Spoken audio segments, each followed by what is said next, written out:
Hello and welcome to Right Sports Talk. My name is Zach, and today I'm going to be talking about the few firings that have happened so far in the NFL. I'm going to start off with the very first one that happened right after midnight Eastern Standard Time on Monday, January 8th. The Atlanta Falcons parted ways with head coach Arthur Smith. Arthur Smith spent the past 3 seasons in Atlanta, amassing a record of 21 wins and 30 losses, going 7-10 all 3 seasons he was there. And the past 2 years, coming close to the playoffs, being one win away. This year, they need a little bit more help. If they had won, they would have needed the Buccaneers to lose to make the playoffs. Last year, if they had straight outright beaten the Buccaneers in the final week of the season, they would have won the division and gone to the playoffs. So they have agreed to part ways with Arthur Smith. Now, Arthur Smith, in his time frame that he was there, built up tremendous offensive talent. Unfortunately, couldn't bring in their guy at quarterback. So the time he was there, they brought in Drake London at wide receiver. Had Kyle Pitts, the highest drafted tight end ever. They brought in Bijan Robinson, who's going to be this great running back.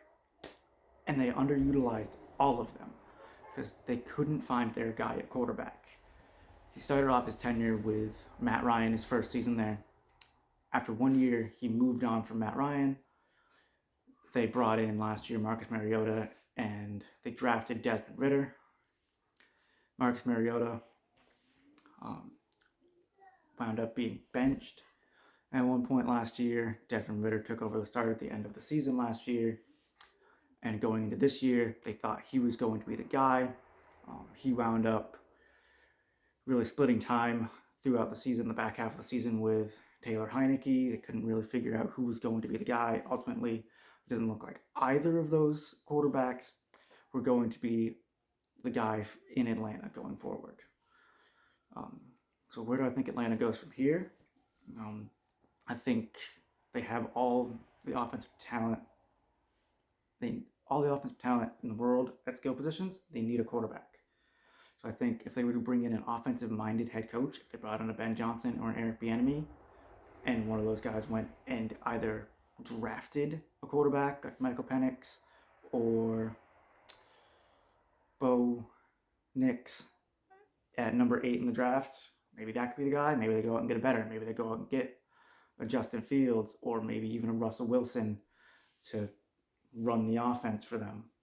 Maybe they get that signal caller they need, and that's the thing that helps put all the pieces together, and they can become a winning program and get that offense actually moving the way all of the Atlanta Falcons fans think that it should, with all the pieces that they have there. Next, the Washington Commanders parted ways with Ron Rivera. Rivera spent 4 seasons in Washington. He went 26-40-1 in his time there. In 2020, he actually made the playoffs, lost in the wild card to the Tampa Bay Buccaneers. It was the Taylor Heinicke coming out game, thinking maybe he was going to be their guy of the future. Obviously, that didn't happen. Each year, they kind of got worse under Ron Rivera.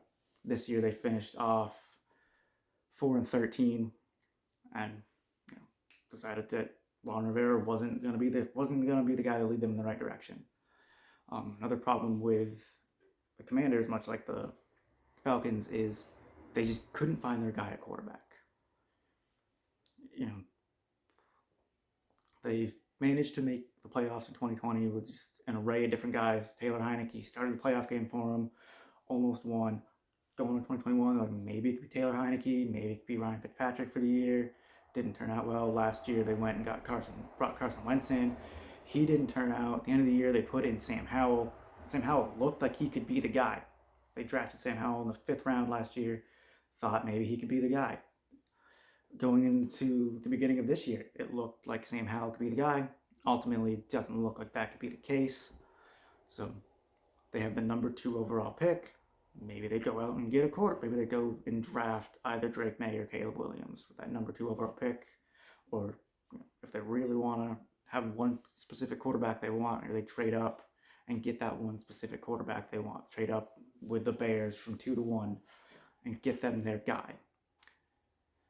As for who I think to be next for them at head coach, I don't know. Maybe Eric Bieniemy. He's already there. He's already been their offense. He's been their offense coordinator this year. For the most part, their offense didn't look bad. So they had poor quarterback play throughout the season, and it's poor line play. Their biggest issue, one of their bigger issues, was their defense. Teams were able to just throw all over on their defense. So if they can get themselves a quarterback and find somebody to shore up that defense, bring a couple pieces to help shore up that defense and that secondary, maybe they're a team that can compete. And finally, the Carolina Panthers fired their general manager, Scott Fitterer. Fitterer had been with the team since 2021. In that time frame, the Panthers had gone 14-37, and they have fired 2 head coaches. They fired, partway through the season last year, they fired Matt Rhule, who had been their coach, I believe, since 2020. And then this year they brought in Frank Reich to be their guy. And partway through the season, they fired Frank Reich. So they've just finished cleaning the house by also getting rid of their GM. Carolina Panthers, I honestly don't know what they do. I don't know who would want to come in and take that job, a general manager or head coach. They're a team that going into this year, they thought they were a quarterback away. That's why they traded with the Bears from 9-1 in the draft last year. Gave up a haul, gave up a bunch of draft picks, gave up DJ Moore to go up and get who they thought was their guy at quarterback, who he could still be. Bryce Young could still be their guy at quarterback. But he needs pieces around him because they don't have a real true number one wide receiver. The number one receiver this year is Adam Thielen, who's getting up there in age. Their O-line looked horrendous at times. Tight end play, they need somebody to help improve that tight end room, and they desperately need somebody that can come in and improve that running back room. They signed Miles Sanders last offseason thinking that he could be the guy. Miles Sanders was not the guy. He wound up being benched. They wound up just going with Chuba Hubbard, who was serviceable, but he's not what I would call a workhorse running back that can help carry your team. So, got a lot of work to do. So whoever they bring in, a general manager and head coach, is going to have to bring in somebody that can really turn that offense around. Their defense, pretty good. They've invested in their defense the past 4 years or something. They kept bringing in defense. They might have their cornerstone. They might have a cornerstone offensive lineman that they drafted 2022. But it's a lot of work that needs to happen in Carolina. So that's all I have for today. Just wanted to hop on and give my thoughts and my opinions on the transactions and firings that have happened today, and maybe something I thought that those teams could do moving forward. See this video and like what you see. Maybe like and subscribe.